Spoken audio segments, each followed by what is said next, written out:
Hi hello ನಮಸ್ತೆ ಸ್ನೇಹಿತರೆ, ಎಲ್ರಿಗೂ ಕೂಡ ಮತ್ತೊಮ್ಮೆ ನಿಮ್ಮ ಯೂಟ್ಯೂಬ್ ಚಾನಲ್ಗೆ ಪ್ರೀತಿಯ ಸ್ವಾಗತ.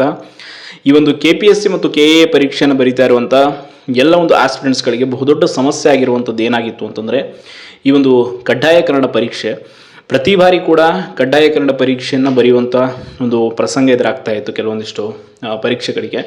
ಈಗ ಈ ವಿಷಯಕ್ಕೆ ಸಂಬಂಧಪಟ್ಟಾಗ ಈಗಾಗಲೇ KPSCಯಿಂದ ತುಂಬ ಜನರಿಗೆ ಈ ವಿಷಯದ ಬಗ್ಗೆ ಕ್ಲಾರಿಟಿ ಸಿಕ್ಕಿರುತ್ತೆ. ಕಾರಣ ವೆಬ್ಸೈಟಲ್ಲಿ ಒಂದು ಮಾಹಿತಿ ಇದೆ. ಅದೇನಪ್ಪ ಅಂತಂದರೆ, ಈ ಒಂದು ಅಪ್ಕಮಿಂಗ್ ನೆಕ್ಸ್ಟ್ ಯಾರ್ಯಾರೆಲ್ಲ ಎಕ್ಸಾಮ್ಸ್ಗಳು ಬರೆಯೋರಿದ್ದೀರಾ, ಬೇರೆ ಬೇರೆ ಪರೀಕ್ಷೆಗಳಿಗೆ ಅರ್ಜಿ ಹಾಕಿದ್ದೀರಾ, ಅವರೆಲ್ಲರಿಗೂ ಕೂಡ ಕಡ್ಡಾಯ ಕನ್ನಡದ ಒಂದು ಅಪ್ಡೇಟ್ ಬಂದಿದೆ. ಅದೇನು ಅಂತ ತುಂಬ ಜನ ಕನ್ಫ್ಯೂಷನ್ ಇದೆ. ಕೆಲವರಿಗೆ ನಮಗೆ ಮೆಸೇಜೇ ಬಂದಿಲ್ಲ, ನಾವು ಹೆಂಗೆ ಅಪ್ಡೇಟ್ ಮಾಡೋದು ಅಂತ. ಯಾರು ಈ ಹಿಂದಿನ ಪರೀಕ್ಷೆಗಳಲ್ಲಿ ಬರೆದು ಪಾಸ್ ಆಗಿ ಆಲ್ರೆಡಿ ಸರ್ಟಿಫಿಕೇಟ್ ಇದೆಯಲ್ಲ ಅವ್ರದ್ದು ಓಕೆ, ಆ್ಯಂಡ್ ಅಗೇನ್ ಅವರು ಅಪ್ಡೇಟ್ ಮಾಡಬೇಕು. ಬಟ್ ಇಲ್ಲಿ ಹೇಳಿರುವಂಥದ್ದು ಏನು, ಯಾರ್ಯಾರೆಲ್ಲ SLC ಮತ್ತು PUCಗಳಲ್ಲಿ ಕನ್ನಡ ಮೊದಲ ಭಾಷೆಯಾಗಿ ದ್ವಿತೀಯ ಭಾಷೆಯಾಗಿ ಓದಿದ್ದೀರಾ ಅವರು ಮಗೇನ್ ಈಗ ಯಾವುದೇ ಕಾರಣಕ್ಕೂ ಕಡ್ಡಾಯ ಕನ್ನಡ ಬರೆಯೋಂಗಿಲ್ಲ. ಆಯ್ತು, ನೀವು ಲೈಫ್ ಟೈಮ್ ಎಲಿಜಿಬಲ್ ಇದ್ದೀರಾ. KPSC ಆ್ಯಂಡ್ KA ನಡೆಸುವಂಥ ಅಪ್ಕಮಿಂಗ್ ಎಲ್ಲ ಪರೀಕ್ಷೆಗಳಿಗೂ ಕೂಡ ಇದು ನಿಮಗೆ ವಿನಾಯಿತಿ ಇದೆ. ಅದರಿಂದ ನೀವು ಈಗ ಆಲ್ರೆಡಿ ಯಾವುದಾದ್ರೂ ಹುದ್ದೆಗೆ ಅರ್ಜಿ ಸಲ್ಲಿಸಿದಿರಾ, ಇನ್ನೂ ಪರೀಕ್ಷೆ ಆಗಿರುವಂಥದ್ದು ಆಗಿರಲ್ಲ ಅಂಥ ಹುದ್ದೆಗಳದ್ದು ಅರ್ಜಿ ಇರುತ್ತೆ.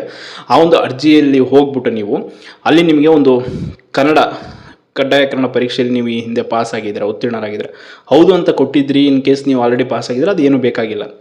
ಇಲ್ಲ ಅಂತಂದರೆ ನೀವು ಹೌದು ಅಥವಾ ಕಡ್ಡಾಯ ಕನ್ನಡದಲ್ಲಿ ಈ ರೀತಿ ನಾವು ಪಾಸಾಗಿದ್ದೀನಿ ಅಥವಾ ಕನ್ನಡ ಭಾಷೆಯಲ್ಲಿ ನಾವು SLCಯಲ್ಲಿ ಮೊದಲ ಭಾಷೆ ತೆಗೆದುಕೊಂಡಂಥವ್ರು ಎಲ್ಲರೂ ಕೂಡ ನೀವು ಅಲ್ಲಿ ಕೊಟ್ರಿ ಅಂತಂದರೆ ಅಗೇನ್ ನೀವು ಮತ್ತೊಮ್ಮೆ ನೆಕ್ಸ್ಟ್ ಮುಂದಿನ ಯಾವುದೇ ಒಂದು ಪರೀಕ್ಷೆಗಳಲ್ಲೂ ಕೂಡ ಕಡ್ಡಾಯ ಕನ್ನಡ ಪರೀಕ್ಷೆಯನ್ನು ಬರೆಯುವಂಥದ್ದು ಅವಶ್ಯಕತೆ ಇರಲ್ಲ. ಇದು ತುಂಬ ಜನರಿಗೆ ಕನ್ಫ್ಯೂಷನ್ ಇರುವಂಥದ್ದು. ನಮಗೆ ಮೆಸೇಜ್ ಬಂದಿಲ್ಲ, ನಾವು ಹೆಂಗೆ ಅಪ್ಡೇಟ್ ಮಾಡೋದು, ತುಂಬ ಜನ ಕೇಳಿದ್ರೆ ಅದು ಅಪ್ಡೇಟ್ ಮಾಡೋದು ಏನು ವಿಷಯ ಅನ್ನೋದ್ರ ಬಗ್ಗೆ ನಾನು ಬೇಕಾದ್ರೆ ನೆಕ್ಸ್ಟು ಒಂದು ವೀಡಿಯೋದಲ್ಲಿ ಕಂಪ್ಲೀಟಾಗಿ ಅದನ್ನು ನಿಮ್ಗೆ ತಿಳಿಸ್ಕೊಡ್ತೀನಿ. ಬಟ್ ಜಸ್ಟ್ ಇನ್ಫಾರ್ಮೇಷನ್ಗೆ ಇರಲಿ, ತುಂಬ ಜನ ಕೇಳ್ತಾ ಇದ್ರಿ.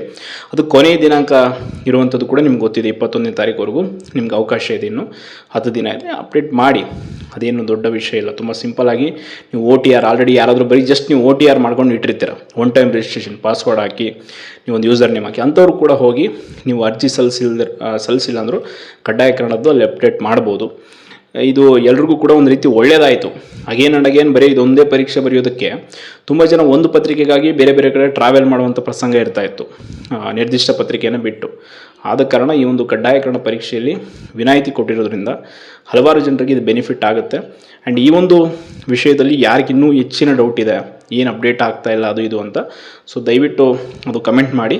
ನಾನು ನೆಕ್ಸ್ಟ್ ವೀಡಿಯೋದಲ್ಲಿ ಅದು ಹೆಂಗೆ ಅಪ್ಡೇಟ್ ಮಾಡೋದು, ಏನು ವಿಷಯ ಏನೇನೆಲ್ಲ ಅಂತ ಕೂಡ ತಿಳಿಸ್ತೀನಿ. ಜಸ್ಟ್ ಮಾಹಿತಿಗಿರಲಿ ಅಂತ. ಯಾರ್ಯಾರಿಗೆ ಏನು ಮೆಸೇಜ್ ಬಂದಿಲ್ಲ, ಕೆಲವರು ಆಲ್ರೆಡಿ KPSC ವೆಬ್ಸೈಟಲ್ಲಿ ನೋಡಿರ್ತಾರೆ, ನೋಡದೇ ಇರೋರು ದಯವಿಟ್ಟು ಹೋಗಿ, ಅಲ್ಲಿ ನಿಮಗೆ ಮಾಹಿತಿ ಇದೆ. ಕಡ್ಡಾಯ ಕನ್ನಡ ಪರೀಕ್ಷೆದು ಯಾವ ರೀತಿ ಏನು ಅಪ್ಡೇಟ್ ಮಾಡಬೇಕು, ಹೇಗೆ ಅನ್ನೋದೆಲ್ಲ ಹಲವಾರು ಜನ ಅಪ್ಕಮಿಂಗ್ ಕೆಲವೊಂದು ಪರೀಕ್ಷೆಗಳದ್ದು ಇದೆ ಕಡ್ಡಾಯ ಕನ್ನಡ ಬರೆಯೋದು, ಅವರೆಲ್ಲರಿಗೂ ಕೂಡ ವಿನಾಯಿತಿ ಸಿಗುತ್ತೆ.